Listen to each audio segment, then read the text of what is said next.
On July 16, 1969, the crew of Apollo 11 prepared for a journey that has been called the greatest single step in human history. A flight to the moon, manned exploration, and a safe return back to Earth. It was 4 in the morning when Mission Commander Neil Armstrong, Command Module Pilot Michael Collins, and Lunar Module Pilot Edwin Aldrin Jr. began to suit up for their historic flight. Other astronauts had made this same trip to the launch pad, but never with such worldwide anticipation. 11. Engine ready, light on. 10, 9, 8, 7, 6, 5, 4, 3, 2. Engine sequence start. 1, 0. Launch commit. We have a liftoff. All engines building up thrust. Moving out. Clear the tower. Roger, tower clear. Roger, Tom, you got good thrust on all engines. You're right on the money. 30 seconds, we're on the way. At 9:32 a.m., the first stage rockets ignited and cast an orange glow over the Florida sky. The liftoff was perfect, and now it would be smooth sailing with only 239,136 miles to go. Good radar data. We're now in the approach phase. Everything looking good. 40 feet down, 2.5. Picking up some dust. 4 forward. 4 forward. Drift into the right a little. Good. Okay. Contact light. Okay, engine stop. We copy you down, Eagle. Houston, Tranquility Base here. The Eagle has landed. Roger, Tranquility. We copy you on the ground. You got a bunch of guys about to turn blue. We're breathing again. Thanks a lot. And we're getting a picture on the TV. There's a great deal of contrast in it, and currently it's upside down on our monitor, but we can make out a fair amount of detail. Okay, Neil, we can see you coming down the ladder now. Sunday, July 20th, 1969. Around the world, nearly 1 billion people watched this moment on television as the first man from Earth prepared to set foot on the moon. At the foot of the ladder, the lamp footbeds are only depressed in the surface about 1 or 2 inches, although the surface appears to be very, very fine-grained as you get close to it. It's almost like a powder. I'm going to step off the limb now. That's one small step for man, one giant leap for mankind.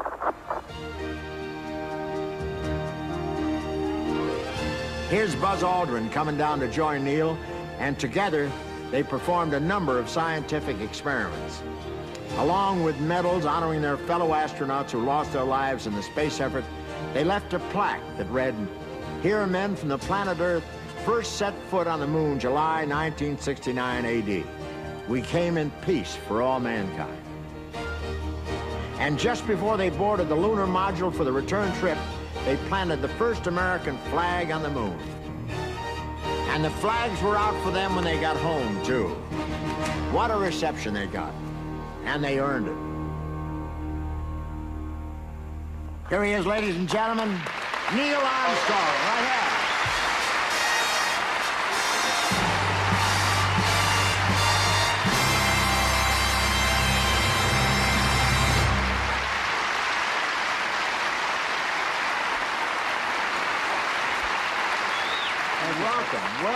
Welcome. Thank you, Bob. Those films bring back some great memories. And Neil, that was some speech you made when you first stepped on the moon. When did you prepare that? Actually, I didn't think about that until after we landed on the moon's surface. Really? You thought that up all by yourself, huh? Well, it was a little late to call a writers' meeting when you're coming down that ladder. Maybe that's why I never went there. But I'll tell you, if that was me up there, I probably would have said, "The eagle has landed and so has the chicken."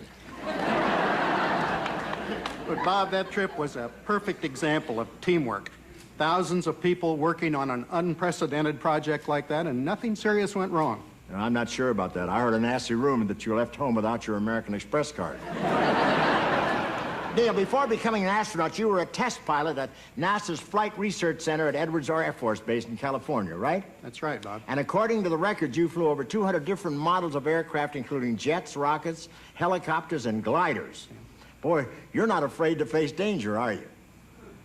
I'm here.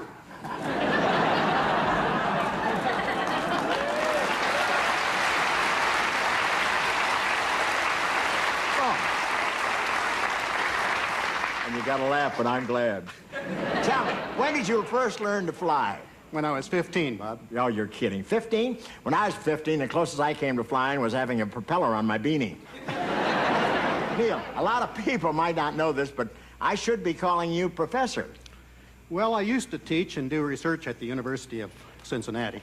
Would you like to give me a grade on my monologue? I don't think so, Bob. I taught aerospace engineering, and I'm used to grading things that get off the ground.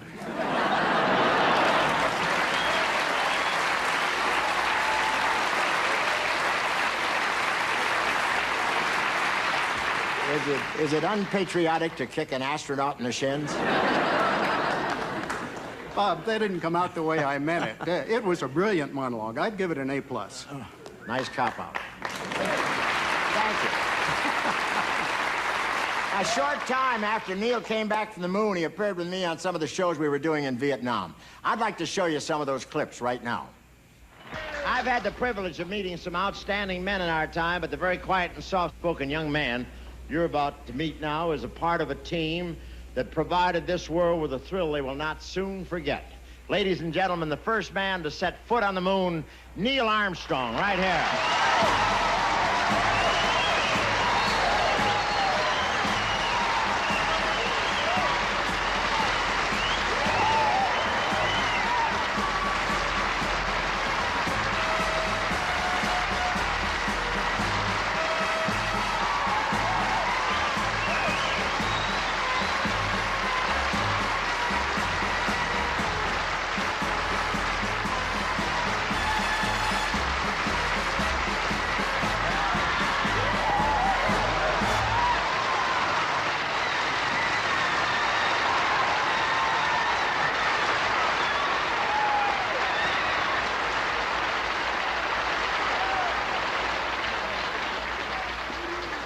Thank you, guys. I've been around the world a few times, and I've had a lot of nice, warm receptions, but I've never had a better one than that. Thank you. It was like this every place we played. They just idolized this man. And at every base, we had a question and answer period. I'd like to find out, what did it feel like to be the first man to step on the moon? Well, we were very worried about our first steps on the moon because some experts had predicted just shortly before launch that we would sink into the surface and wouldn't be able to hold our weight at all, and we'd just disappear into the dust. And of course, we were really pleased to find out that they were wrong. Wait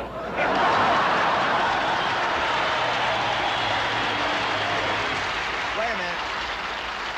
Is that two girls or one girl with two heads? What is it, darling? We'd like to know when you're going to take the first woman to the moon. Yeah. Hey, wait a minute. When do you want to go? We welcome you with open arms. I really think that we'll have some women in space one of these days. I'm looking forward to it. I'm sure they're going when they find out they can go up there and be weightless.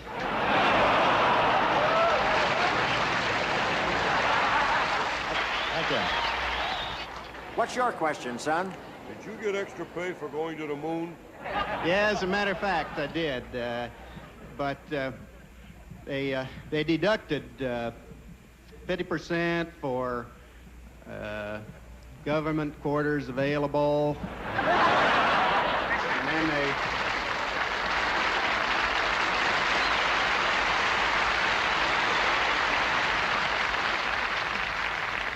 deducted for government meals available.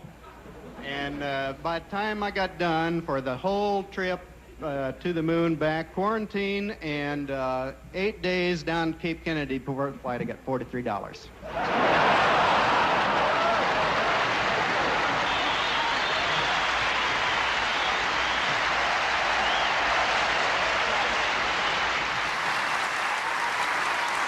me tell you, Neil, they got a kick seeing you there, and they felt that way about you all over the world. They tell me you were decorated by 17 countries. Well, those were really meant for all of us, Bob, but you've been decorated by quite a few countries yourself. That's true, and some of those tomato stains just don't come out. Do you have any advice for the youngsters out there who might want to take over your job someday? Yes, just study hard and be the best at whatever you want to do. The program will find you. And do you have any advice for youngsters who may want to take over your job someday? Yes, become astronauts.